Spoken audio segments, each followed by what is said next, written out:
I want to talk about a feeling that I don't hear many people in network marketing name out loud. It's that feeling when you're doing everything you're told to do, you're making the posts, you're sending the messages, you're getting people on calls, and something just feels off. Maybe not wrong exactly, but just not right. You're playing a part that was written for someone else. I felt that way for a long time. And I couldn't figure out what it was because on paper I was doing the work. I was showing up, I was following the system, but I felt like a pawn. Like my entire job was to get people to the pitch. And everything I said and did was just a vehicle for that.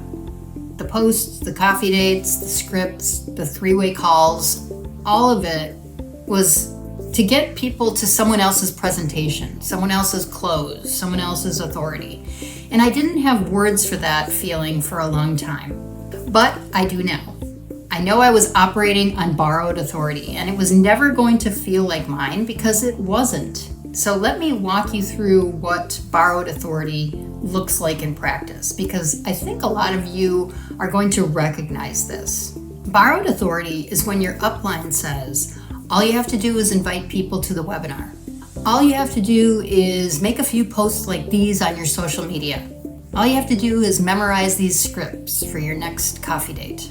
Or all you have to do is get someone on a three-way call with me. And it all sounds manageable, maybe simple even, but notice what's actually happening. Every single one of those tactics is designed to move someone toward a path that you aren't delivering, toward a presentation you didn't create, and toward a close that someone else is making. You're the actual funnel here. She's the authority. And then there's the go for no philosophy that says, put yourself out there as many times as possible, collect as many no's as you can, because eventually the yes will come. And I understand the idea behind it. Exposure builds momentum and rejection loses its sting over time, but what nobody talks about is how it feels to go for no when you're not standing on solid ground to begin with. So I was doing practice presentations at my upline's urging, using scripted material that wasn't mine, going through the motions with people I actually knew, friends, family, anyone I could get in front of, and it was awkward, like every single time. Not because I was necessarily bad at presenting, but because I wasn't grounded in anything that was actually mine. I was just performing confidence I hadn't earned yet with material I didn't fully believe in. And people can feel that. They always can. So here's the deeper problem with building on borrowed authority. It keeps you permanently dependent. And when your credibility comes from your company's brand, your upline's reputation, or a script that someone else wrote, you can't go anywhere without it.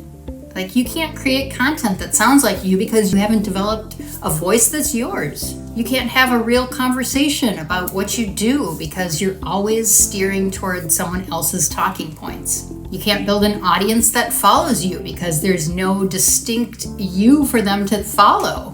And this is why so many women in network marketing feel invisible even after years of effort. And it's not that they aren't working. It's that all that work is reinforcing someone else's authority and not building their own. So if you think about the three-way calls for a second, your upline gets on the phone with your prospect, handles the objections, closes the sale, and you listen. Maybe you learn something. But what just happened to your credibility in that moment? I mean, your prospect just saw you defer to someone else.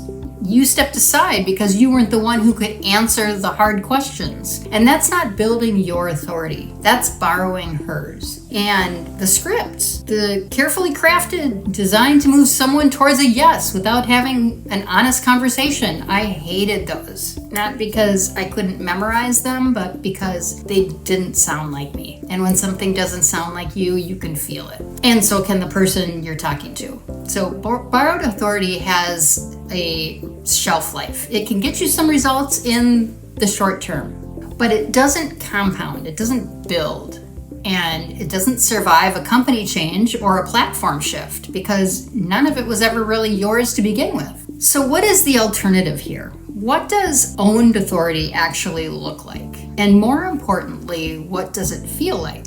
So this is where I want to introduce you to owned authority. It's the difference between building your credibility on someone else's foundation and building it on your own. Owned authority means that you know what you stand for. You have a message that's genuinely yours. It's not borrowed from your upline. It's not copied from some guru that you follow online. Your own perspective, your own ideas, and way of talking about what you do and why it matters. And here's the thing about owned authority that I don't think gets said enough. It doesn't feel loud or flashy.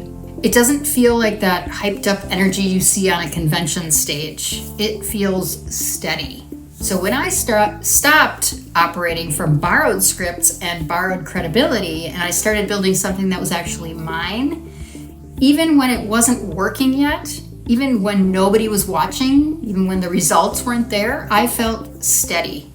I knew the message I wanted to convey.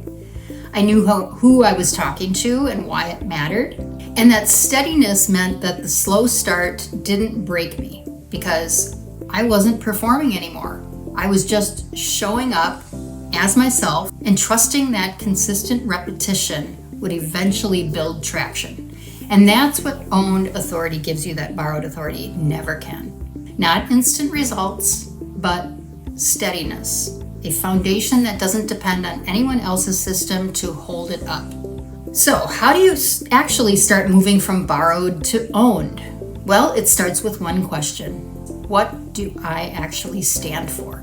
Not the company, not my upline, but me. What is my perspective on this industry, on the women I want to help, on what's broken and what's possible? And that question is harder than it sounds, especially if you've spent years inside a duplication system that trained you not to have independent perspective. But it's the most important question you can answer, because everything else, your content, your message, your audience, your credibility flows from that. So you don't need to have it all figured out before you start. I certainly didn't. But you do need to start asking the question and giving yourself permission to have your own answers.